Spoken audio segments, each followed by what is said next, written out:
Somebody needs to tear that eyesore down before it falls down. Brenda Yates said it at the town council meeting, into the microphone, with her name and address for the record, looking directly at the 79-year-old woman sitting in the third row who owned the shed in question. "It's a blight," Brenda continued. "Property values on Maple Street have dropped 8% in the last 2 years. And I'm not saying it's entirely because of one collapsing shed on one overgrown lot, but I'm not saying it either." Laughter. A few nods. The council chair, a man named Doug Perkins, who owned the hardware store and owed Brenda's husband a favor from a zoning dispute in 2019, scribbled something on his notepad and didn't make eye contact with the woman in the third row. The woman in the third row was Opal Marsh, 79, 5'1", 93 pounds after a big meal. She wore a cardigan she'd knitted herself, orthopedic shoes, and an expression that could have stripped paint. "Mrs. Marsh," Doug said carefully, "would you like to respond?" Opal stood, slowly. Her knees had an opinion about speed, and the opinion was no. "The shed belongs to me," she said. "My husband built it in 1968. It's on my property. And unless the town of Cedar Bluff has started confiscating private structures because Brenda Yates doesn't like how they look, I believe we're done here. The ordinance requires structures to be maintained to a minimum safety standard. The ordinance requires structures that pose a danger to public safety to be addressed. My shed is 30 feet from the nearest sidewalk, behind a fence, on a lot that nobody walks on except me. The only danger it poses is to Brenda's aesthetic sensibilities, and I'm not aware of a building code for that." Brenda's face went red. "It's falling apart!" "So am I, Brenda. Are you going to condemn me too?" The room went quiet. The kind of quiet that happens when an old woman says something so sharp that nobody can figure out whether to laugh or applaud. "We'll table this for now," Doug said. "Mrs. Marsh, the town respectfully asks that you assess the structural condition of the shed and make any necessary repairs within 60 days. "The town can respectfully wait," Opal said. She picked up her purse and walked out. Quick favor. If you've ever been told that something you love is worthless by someone who never bothered to look inside it, tap like and subscribe. Because Opal Marsh's shed was not an eyesore. It was a vault. And what she found inside it 1 week later silenced every person who'd ever driven past it and shaken their head. The shed sat at the back of Opal's half-acre lot on Maple Street, behind the house her husband George had built in 1966 and the garden she'd kept since the day they moved in. George Marsh had been a quiet man, a woodworker, the kind who came home from his day job at the furniture factory and went straight to his workshop, the shed, where he spent every evening and every weekend for 34 years, doing something Opal had always known about but never fully understood. "It's my project," he'd say when she brought him coffee at 9 p.m. and found him bent over his workbench with sawdust in his hair. What kind of project takes 34 years? The kind that matters. He'd smile. She'd leave the coffee. He'd come to bed at midnight, smelling like cedar and linseed oil. And in the morning, the shed would be locked. Always locked. A padlock George replaced every 5 years, the key kept on a chain around his neck that he wore even in the shower. George died in 2002. Heart attack. Quick. He was in the shed. Of course he was in the shed. And Opal found him on the floor beside his workbench, still warm, his hand resting on something covered with a cloth. She'd pulled the cloth back, seen wood underneath, carved, detailed, too large to understand from one angle. She'd covered it again, called 911. And in the chaos of the ambulance and the hospital and the funeral and the grief, she'd locked the shed with George's key and not opened it again. 23 years. The key hung on a hook in her kitchen. She saw it every morning. And every morning she thought, not today. Because opening the shed meant confronting whatever George had spent 34 years building. And confronting it alone meant accepting that he was gone in a way that keeping the shed locked didn't require. The lock kept him alive. As long as the shed was closed, George was still in there, still working, still bent over his bench with sawdust in his hair and a project that mattered. But the shed was deteriorating. 23 years of Tennessee weather, rain, ice, humidity, the slow, patient assault of a climate that dissolved everything human beings built, given enough time. The roof sagged. The walls bowed. One corner had settled into the soft ground, tilting the whole structure 3 degrees to the left. Brenda Yates was right about one thing.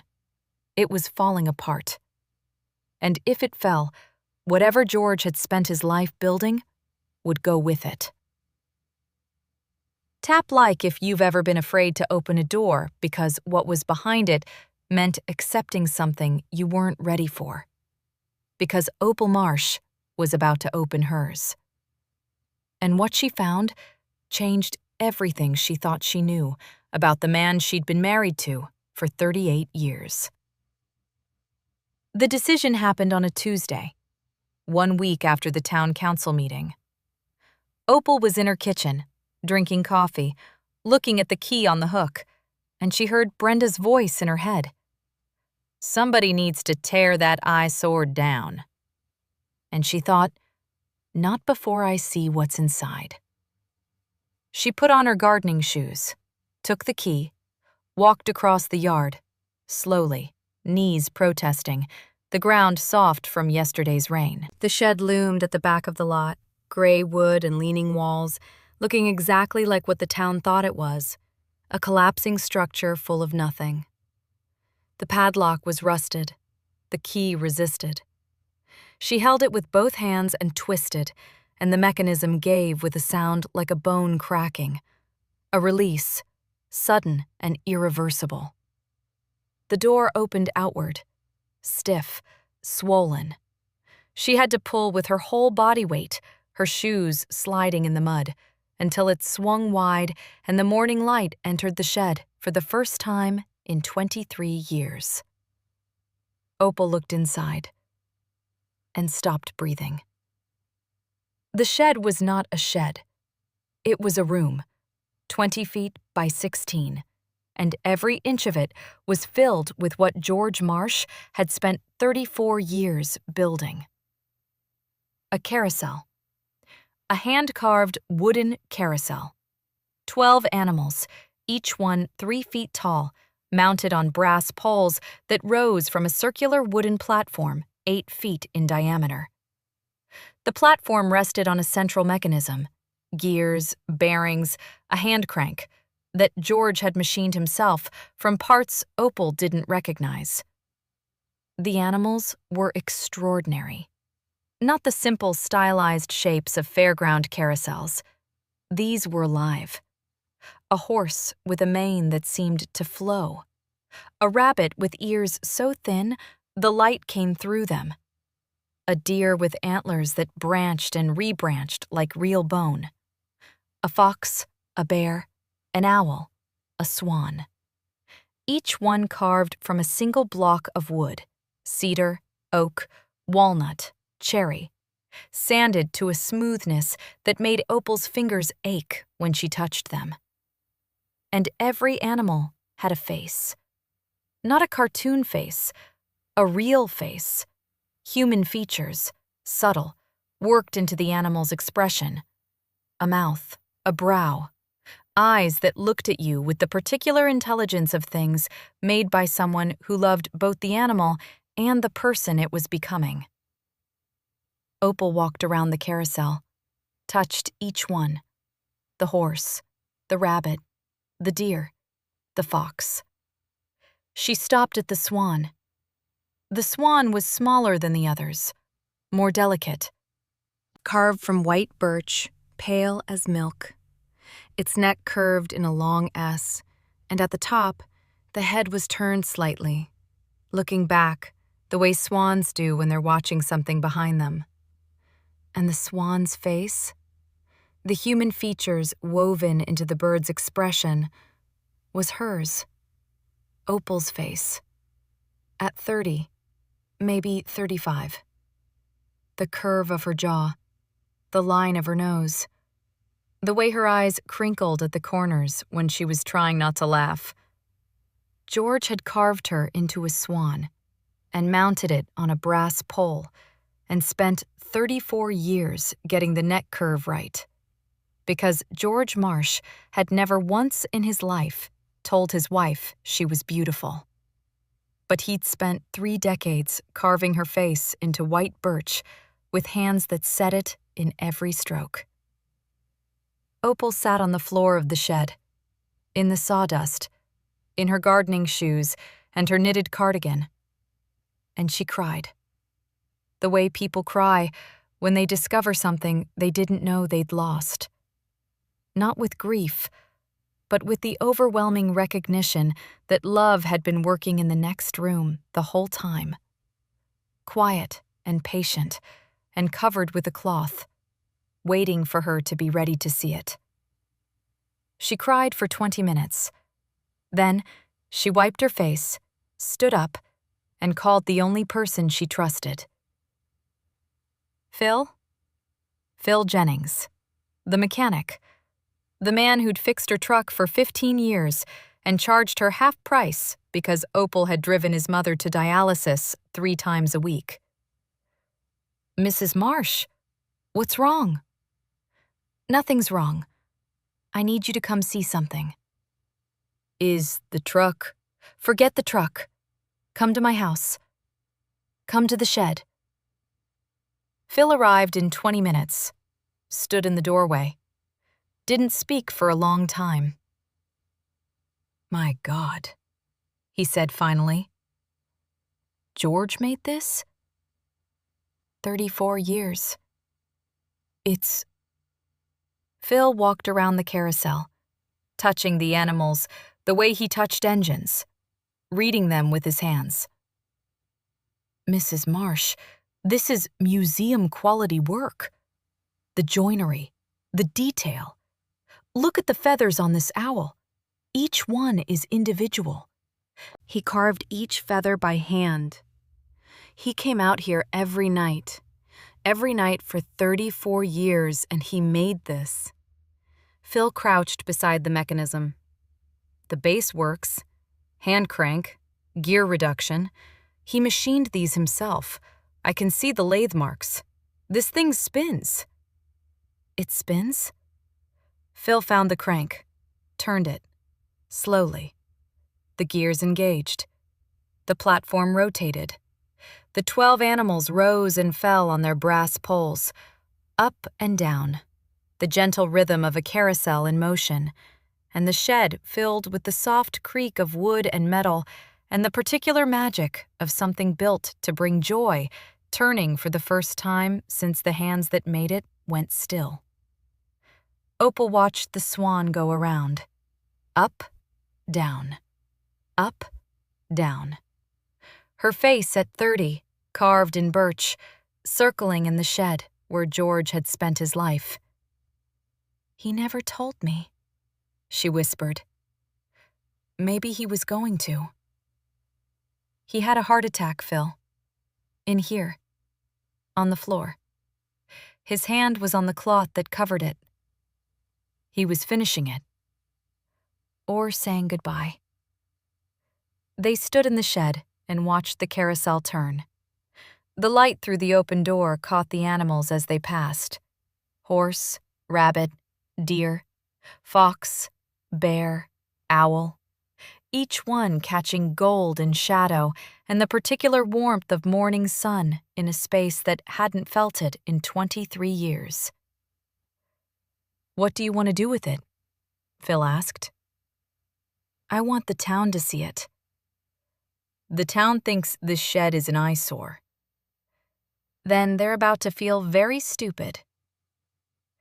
If you've ever judged something by its outside and been completely wrong about its inside, stay with me. Because what happened when Cedar Bluff saw the carousel didn't just silence the critics. It rebuilt a community around a dead man's gift. Phil called a friend, a woman named Dr. Sandra Bell, folk art curator at the State Museum. She drove out the next day, spent 3 hours in the shed, and came out looking like someone had hit her with a beautiful truck. "Mrs. Marsh, I've been curating folk art for 22 years. This is the finest example of hand-carved carousel work I've ever seen outside of a professional studio." "George worked at a furniture factory." "George was an artist who happened to work at a furniture factory. The technique here? The way he transitions from realistic animal anatomy to abstracted human features. That's not something you learn. That's something you feel." Sandra touched the swan. "Is this you?" "He never told me. But yes." He spent 34 years carving his wife into a swan. "Mrs. Marsh, that's not woodworking. That's a love letter." Sandra photographed everything. Every animal, every joint, every detail of the mechanism. She contacted the American Folk Art Museum in New York, then the Smithsonian's Craft Division, then 3 galleries that specialized in outsider art. The calls came back fast. The Smithsonian wanted to see it. The Folk Art Museum wanted to discuss acquisition. A gallery in Nashville offered to host an exhibition. "They want to buy it?" Opal said. "They want to show it. Buy comes later, if you're willing." "I'm not selling George's carousel."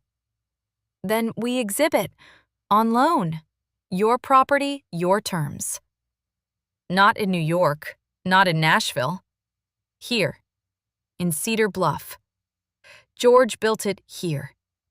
People should see it here." Sandra nodded.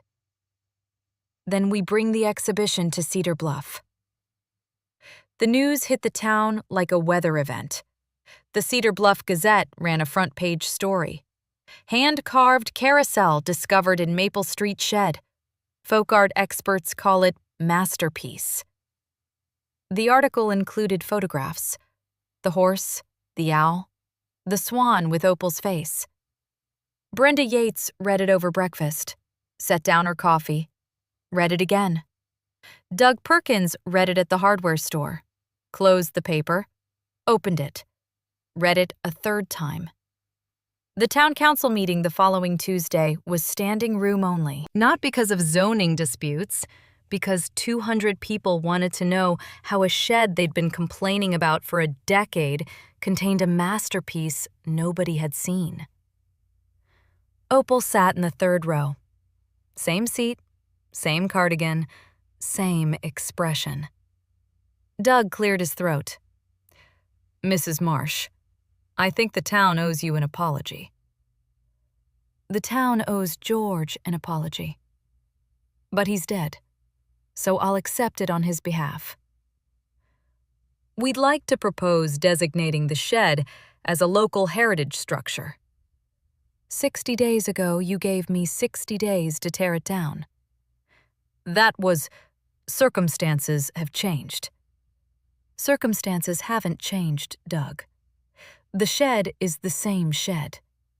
The carousel was in there when you voted to condemn it. The only thing that changed is you found out what's inside." The room was quiet. "Let me tell you something about my husband," Opal said. She stood. The knees protested. She stood anyway.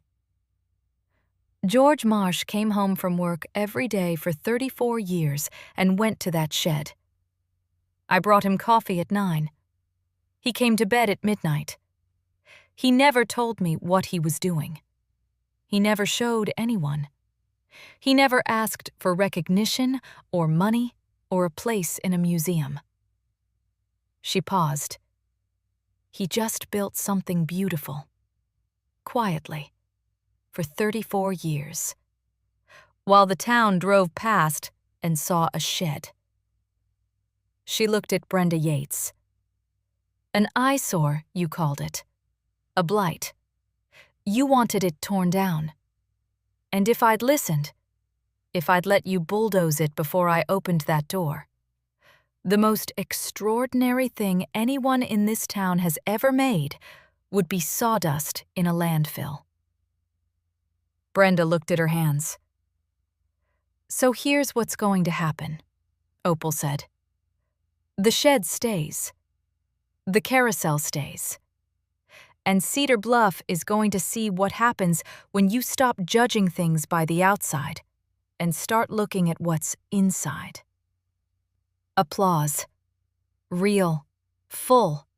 The kind that starts slow and builds. Not from pity, from the specific recognition that a 79-year-old woman in orthopedic shoes had just taught an entire town a lesson about the difference between seeing and looking.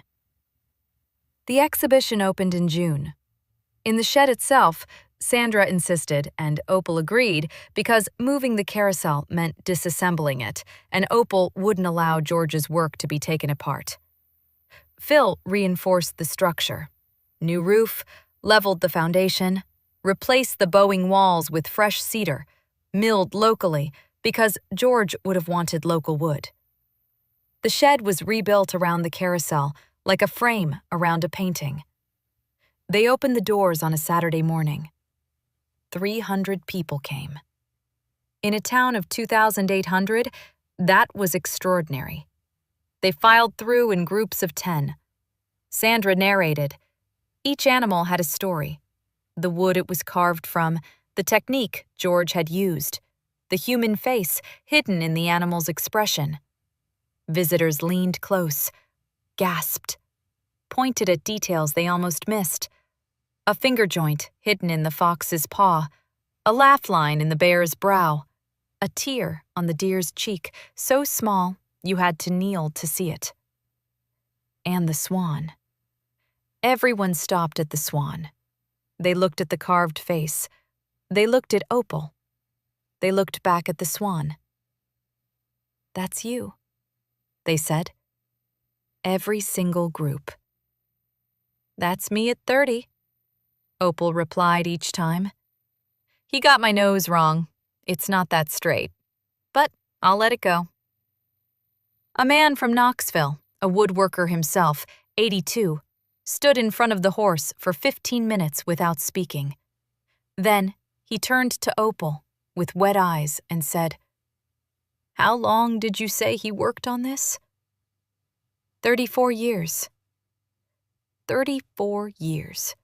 In a shed. And nobody knew. I knew he was in there. I just didn't know what he was doing. He was saying something he couldn't say out loud. Opal looked at the swan.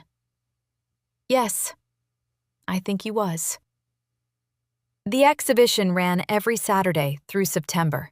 The Gazette covered it weekly. Regional papers picked it up. A documentary filmmaker from Nashville spent 4 days shooting footage.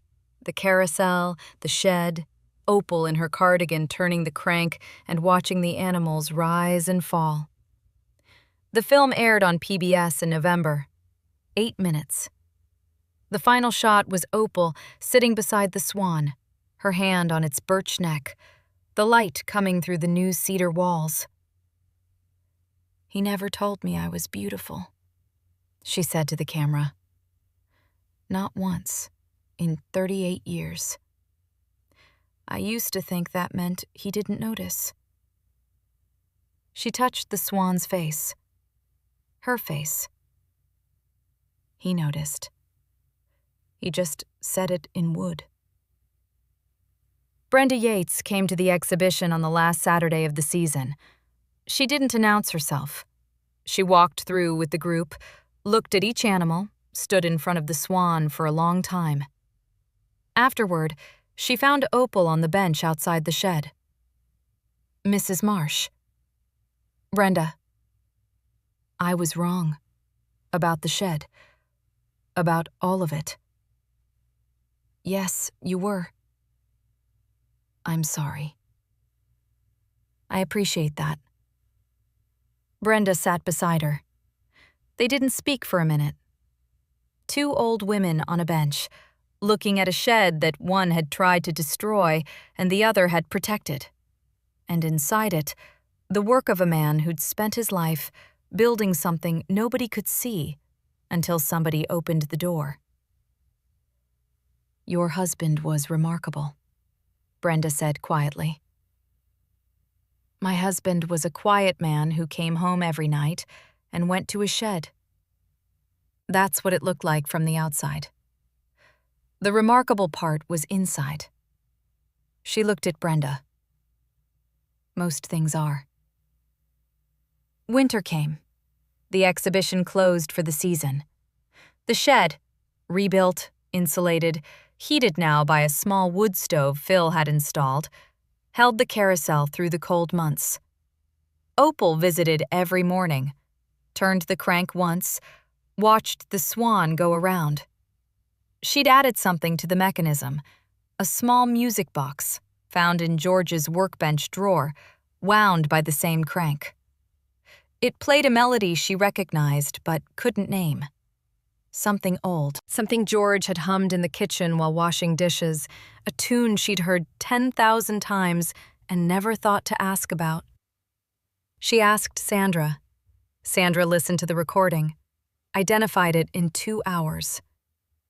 It's a waltz, the Blue Danube, Strauss. George hummed Strauss? Apparently. The music box is vintage, Austrian, probably 1940s. He must have found it somewhere and built the carousel mechanism to match its tempo. Opal sat in the shed, turned the crank. The carousel spun. The music box played. The swan rose and fell to the rhythm of a waltz that George Marsh had hummed every evening of their marriage, without ever telling her it was the sound of 12 wooden animals spinning in a room she wasn't allowed to enter. "You ridiculous man," she whispered. 34 years. You couldn't just say, "I love you," like normal people? The swan came around again, her face at 30, the nose slightly wrong, the eyes exactly right. "But then," she said, "you weren't normal people. Were you, George?" The carousel turned. The waltz played. The shed held. And somewhere, underneath the ordinary, underneath the gray wood and the leaning walls and the padlock and the 23 years of silence, George Marsh's love letter kept spinning. The way he'd designed it to. The way it always had.